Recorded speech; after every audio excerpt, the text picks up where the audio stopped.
Hey, we're gonna take a look at this Samantha doll. She's an American Girl doll with the white body. And I just wanted to show you some things on her.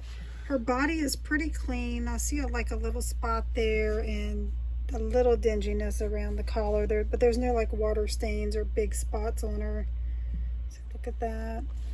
And then at the back too, she's got, of course, the flat strings. They're nice and long. There's no stains on the back.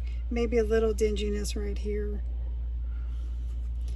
Now her hair is kind of getting dry, especially at the ends. I think it still could be styled and, kind of fixed up.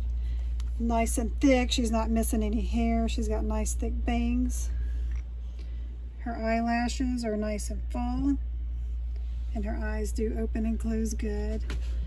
Her eyes, let's see if I can get her up in the light. Her eyes are clear. They don't have the silver ring or anything on them. And while you're up close, you can see her face is like free from any spots.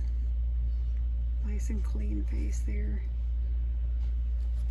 Now her limbs are clean. She may have like little spot here and there that's so light I don't even think the camera will pick it up. Like you can see, like she's just so clean for her age. Her arms. And then I'm gonna lift the back to show you, see if you can see the stamp there, and her wig is fully attached, nice and thick, and the hair in there. And also the main thing that she has going on is her legs are loose. You can see there, but she does still stand up fine. Thanks for watching.